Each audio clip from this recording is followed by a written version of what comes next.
Welcome back, everybody. Today we're going deep, deep into a world you might have only heard rumors about.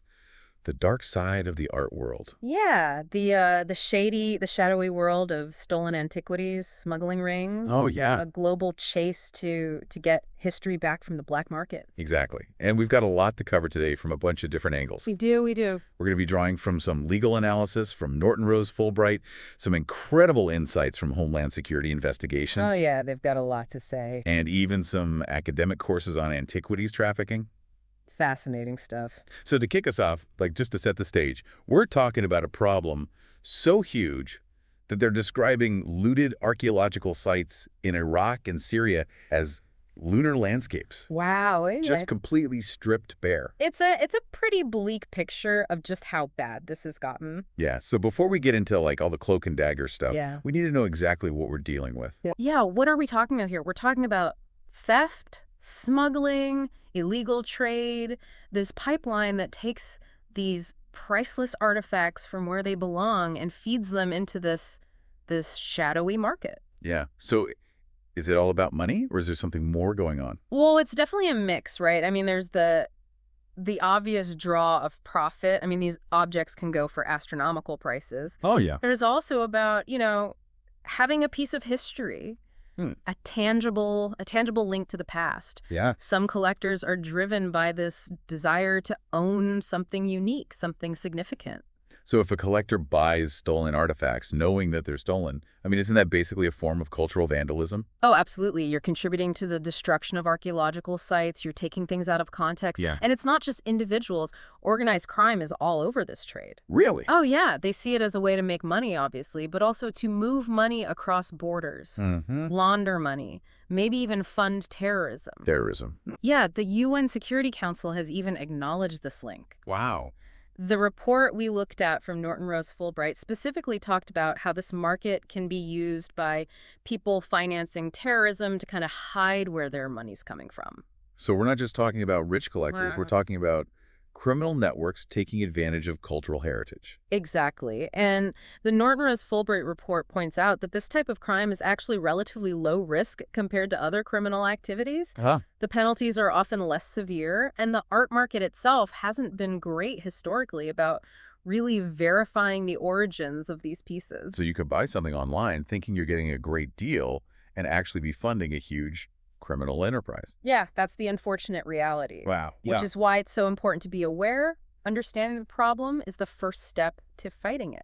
Okay, I'm starting to see how deep this goes, but what can we actually do to stop this? I mean, it's a global problem. It is a global problem, but there's a growing movement to fight back, and it's happening on multiple fronts. Okay. You've got organizations like Interpol working to get law enforcement agencies from different countries talking to each other. Okay. And then here in the U.S., we've got Homeland Security Investigations, HSI. They're focused on investigations, making sure items are real, seizing assets, and getting stolen items back where they belong. I read that HSI has been incredibly successful in recovering artifacts, but how do they actually do that? I mean, it's not like there's a GPS tracker on a 2,000-year-old vase. Right. But you'd be surprised by how sophisticated these investigations are. Okay. They use, your typical investigative techniques, forensic analysis, and even some high-tech stuff like DNA analysis and 3D scanning to verify objects and see where they came from. Wow, that's incredible. It's like a real-life CSI episode, but for antiquities. Haha. Yeah, and their work has a real impact. Like, for example, HSI was key in getting a stolen mosaic back to Cyprus. Oh. Involved undercover agents, international cooperation, real detective work, And now this mosaic, which was a centerpiece of a Cypriot church, is back where it belongs. That's a powerful story. It shows that they're not just getting objects back, they're restoring cultural heritage. Yeah. But what about the damage that's already been done? Like those lunar landscapes we talked about. Can that ever be repaired? Some of it, unfortunately, can't be undone. Once an artifact is removed from its context, we lose a key part of the historical puzzle. And it's not just the object itself, it's the knowledge, the historical narratives, and the emotional toll on the communities who have had their heritage stolen. It's a multi-layered issue with consequences that go far beyond the object itself. Yeah. While we keep fighting to recover stolen artifacts, there's also a growing movement to address the root causes of this trade, and a big part of that is raising awareness. So educating people about the ethical considerations involved in this. Exactly, because even seemingly harmless actions, like buying an antiquity without doing your research, can contribute to this harmful trade. That's a sobering thought. It Yeah. makes you realize that we all have a role to play in protecting cultural heritage. But where do we even begin? It's a great question, and that's something we'll dig into next time. We'll explore some practical tips on how to identify red flags when you're looking at antiquities, where to find reliable information, and what to do if you think you've found a stolen artifact. Okay, so we're going to be equipping our listeners with some serious detective skills. Can't wait to uncover more. But before we move on, I'm curious about something. You mentioned this trade being linked to organized crime. Yeah. How are they involved? Are we talking like sophisticated smuggling rings, Yeah. corrupt officials? It is a complex web, and yeah, often it involves very organized networks. Mm-hmm. Think about it. These artifacts need to be smuggled across borders, they need forged documents, they need to find buyers with a lot of money. Yeah. That takes a level of coordination that goes way beyond just one person. We'll unravel some of those intricate workings next time. I'm already hooked. But for now, let's take a quick pause to let everything sink in. We've got a lot more to uncover. Stay tuned. Welcome back to our deep dive into the world of blood antiquities. We've covered a lot of ground already, but now I'm really curious about those detective skills you mentioned. How can we arm ourselves, or in this case our listeners, with the knowledge to avoid unknowingly contributing to this trade? It's all about knowing what to look for, asking the right questions. You're right, it's like becoming an art world detective. Yeah. But luckily, you don't need a fedora and a whip for this kind of investigation. Okay, so what's our first clue? Where do we even begin when we're looking at a possible antiquity? Provenance, provenance, provenance. That's the most important thing to figure out if an object is legitimate. It's basically a documented history of who owned the object, tracing it back through time, like a family tree for an artifact. Okay. If a seller can't provide a clear and detailed provenance, that's a big red flag. Okay, that makes sense. But what if they do have some sort of documentation? How can we know if it's real or if it's fake? That's where you have to put on your detective hat. Uh-huh. You need to look over those documents very carefully, like a historian. Look for anything that doesn't make sense, gaps in the timeline, sudden changes in ownership. Does the story they're telling you add up? Yeah. Are there missing pieces? So we can't just take their word for it. We need to actually investigate what they're telling us. Exactly. And don't be afraid to ask questions. Okay. If something seems off, even a little bit, it's worth digging deeper. Remember, this is a market where forgeries and fake documents are really common. This is starting to sound a little intimidating. I'm picturing myself in an antique shop with magnifying glass and a notepad, trying to figure out ancient scripts and uncover secrets. Is it really that complicated? Well, it doesn't have to be a full investigation every time you see an antique, but it's good to be a little skeptical and to know the right questions to ask. And the good news is there are resources to help you with your detective work. Like those organizations you mentioned earlier, the Art Loss Register and Interpol's database. Yes, they're really helpful. The Art Loss Register, for instance, has a giant database of stolen and missing cultural objects. You can search it using descriptions or images and see if an item has been reported stolen. So I could be looking at a statue in a shop, and if something seems off, I can check the Art Loss Register and maybe uncover a whole criminal backstory. Maybe not that dramatic, but you get the idea. Okay. These databases can help you identify potentially problematic objects so you can make better decisions.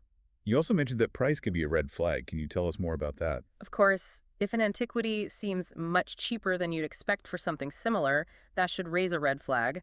Criminals often want to get rid of stolen goods quickly, so they might undersell to avoid getting caught. So that's saying, if it seems too good to be true, it probably is.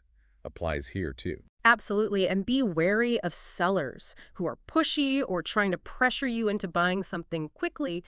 A legitimate seller, especially one dealing with antiquities, should be transparent, patient, and willing to answer any questions you have.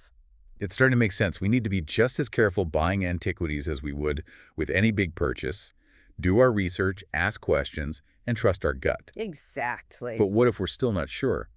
Who can we ask for help? Don't be afraid to reach out to the experts, museums, archaeologists, art historians. They can be incredibly helpful. Okay. A lot of museums have online databases where you can research the provenance of objects in their collections. And if you have a specific question, you can always reach out to a curator or an expert in the field. They're usually happy to share their knowledge. It's good to know there are people we can turn to.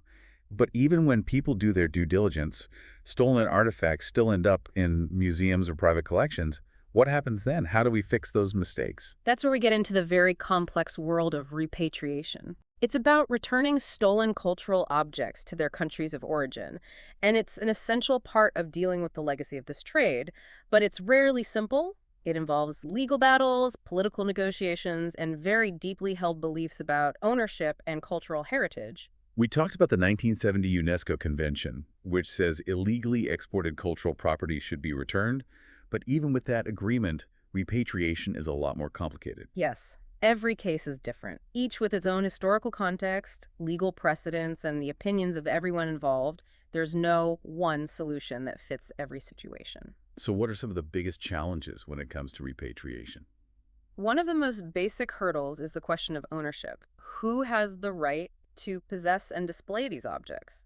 Is it the country where they were found, the museum, or the descendants of the people who made them? Those are big questions, and I'm guessing the answers aren't always easy. They rarely are. And then you add time, changing borders, and the effects of colonialism, and you can see how these cases get really complicated. It's like trying to untangle a knot that's been there for centuries. That's a great way to put it. And we have to remember that these aren't just legal or political issues. We're dealing with objects that hold deep cultural and spiritual meaning for people all over the world. The Future Learn course we talked about had a good example of this. Yeah. It talked about returning ancestral remains to indigenous communities. It's not just about returning bones, it's about restoring cultural identity, healing historical wounds, and honoring ancestors. It's a powerful reminder that we're not just talking about objects, we're talking about people, their histories, and their connection to the past. And sometimes it's not just one artifact. It might involve returning entire collections that were acquired through questionable means. Right. The Norton Rose Fulbright report mentioned cases where museums decided to return whole collections to their countries of origin after realizing they had acquired them unethically. So museums are starting to realize that they might be part of the problem. Yeah, they're recognizing their role in perpetuating the illicit trade, even unintentionally, by buying objects without carefully checking their provenance. And is that leading to change? It is. We're seeing more and more museums actively researching where their collections came from, talking to source countries, and starting repatriation efforts. That's good to hear that things are moving in the right direction. But I can't help but think about those famous cases, like the Elgin marbles, where repatriation efforts have been going on for decades.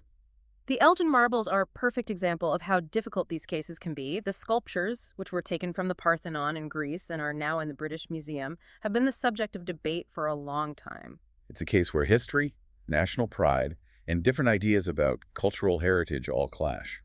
Yeah, and it shows the tension that can exist between keeping cultural artifacts in a central location, like a famous museum, and recognizing the rightful ownership of the country and people they came from. It's a debate that will probably go on for a long time, but are there any success stories, any examples where repatriation has actually led to healing and reconciliation? Oh, there are many. One that comes to mind is the repatriation of a sacred mask to the Hopi tribe in Arizona. This mask, which had been in a museum for decades, was finally returned to the tribe in a very moving ceremony. It was a powerful moment of cultural restoration and a testament to recognizing the spiritual significance of these objects. Those stories give me hope. It shows that even with all the challenges, there's a growing commitment to righting the wrongs of the past and finding ways to heal through the return of cultural treasures. It's about recognizing that cultural heritage belongs to everyone and that protecting it requires working together and respecting each other. We've explored a lot in this deep dive, from the dark side of the art market to the delicate process of repatriation. It's clear that the fight against blood antiquities isn't over. Yeah. But there's also a growing movement towards reconciliation and a deeper understanding of how important cultural heritage is. And that brings us back to you, our listener. We hope this deep dive has made you curious and encouraged you to think critically about the art and artifacts you see. Remember, you have a role to play in this. Whether it's being a responsible consumer, supporting ethical museums, or just learning more about cultural heritage, Yeah. your actions can make a difference. It's about being aware, asking questions, and speaking up for the protection and preservation of these irreplaceable treasures. Thank you for joining us on this journey. We hope you'll keep exploring the world of art and antiquities and join the fight to protect our shared cultural heritage for future generations. Welcome back to our deep dive, the final part of our exploration into this world of blood antiquities. Yeah. We've gone deep into the dark side of the art market, seen how these criminal networks operate. Yeah, we've armed ourselves, or at least armed our listeners, I should say, Uh-huh. with some detective skills to try and spot these red flags. Exactly. But now we got to talk about what happens after something's been stolen. Yeah. How do we actually right these wrongs? How do we get these cultural treasures back where they belong? It all comes down to repatriation, and it's a topic that's full of ethical complexities. Oh, yeah. Legal hurdles, cultural sensitivities. It's not just a simple handoff. Right. We're talking about international laws, careful negotiations, and recognizing these historical injustices that are often at the heart of these situations. We touched on the 1970 UNESCO Convention, Yeah. which says that illegally exported cultural property should be returned. But even with that in place, repatriation is much more complicated in practice. It is. Every case is unique, shaped by its own history, legal precedents, the viewpoints of everyone involved. Yeah. There's no one solution that fits all. So what are some of the biggest challenges that these repatriation efforts face? Well, one of the most basic challenges is this question of ownership. Who has the right to possess and display these objects? Right. Is it the country where they were found? The museum that acquired them? Maybe the descendants of the people who created them? Those are big questions. They are, and the answers are almost never clear-cut. Yeah.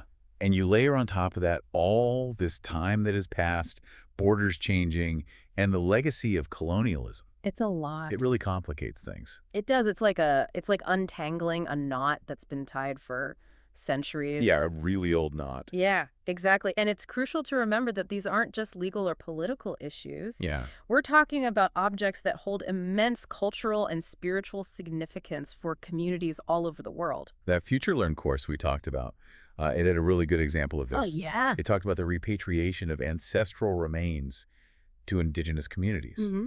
It's not just about returning bones. It's about restoring a sense of identity, healing historical wounds, honoring those ancestors. It's a powerful reminder that we're not just talking about objects, we're talking about people, their stories, their connection to the past. And sometimes it's not just one artifact. It might involve returning whole collections that were acquired, well, let's just say not entirely ethically. Right. The Norton Rose Fulbright report talked about some cases where museums chose to return entire collections to their countries of origin once they realized that they had acquired them under, let's say, ethically questionable circumstances. So museums are starting to recognize that they might have been part of the problem. They are. They're starting to see how they might have unintentionally contributed to this illicit trade by acquiring objects without really thoroughly checking their origins. And is that recognition actually leading to change? I think it is. We're seeing more and more museums actively researching the provenance of their collections, talking to the countries where those objects came from, and even initiating repatriation efforts themselves. That's encouraging to hear, that there's some movement in the right direction. But then I think about those really high-profile cases, like the Elgin marbles, where repatriation efforts have been going on for, decades at this point. The Elgin marbles are a prime example of how complicated these cases can become. The sculptures, taken from the Parthenon in Greece, now sitting in the British Museum. It's been a source of debate for so long. It's a case where you have these claims based on history, national pride, these completely different interpretations of what cultural heritage really means. It highlights this tension that can exist between the idea of preserving these artifacts in one central location, like a world-renowned museum, and recognizing the ownership rights of the source country, the people those objects were taken from. It's a debate that's probably going to go on for a while. Probably. But with all this complexity, are there any good stories that come out of this? Any examples where repatriation has led to actual healing, reconciliation? There are a lot of really heartwarming examples, actually. One that comes to mind is the repatriation of a sacred mask to the Hopi tribe in Arizona. This mask had been in a museum for decades, but it was finally returned to the tribe in this really emotional ceremony. It was a powerful moment of cultural restoration and a real testament to the importance of acknowledging the spiritual significance of these objects. Those are the kinds of stories that give me hope. It shows that even with all these obstacles, there's a growing commitment to addressing the wrongs of the past and finding ways to heal through the return of these cultural treasures. It's about recognizing that cultural heritage belongs to all of us, and that preserving it means working together and having respect for each other. We've gone deep, really deep into this world, from the shadowy black market to this incredibly delicate process of repatriation. Yeah, it's been a journey. And it's clear that the fight against blood antiquities is far from over. No, it's not. But there's also a growing movement towards reconciliation, towards a deeper understanding of just how important cultural heritage really is. And that brings us back to you, our listener. We hope this deep dive has sparked something in you, made you think about the art and artifacts you encounter in a new way. Remember, you have a role to play in this. Being a responsible consumer, supporting ethical museums, just educating yourself about the complexities of cultural heritage. Those actions can make a difference. It's about being aware, asking questions, and advocating for the protection of these truly irreplaceable treasures. Thank you so much for joining us on this journey. We hope you'll keep exploring the world of art and antiquities and join the fight to safeguard our shared cultural heritage.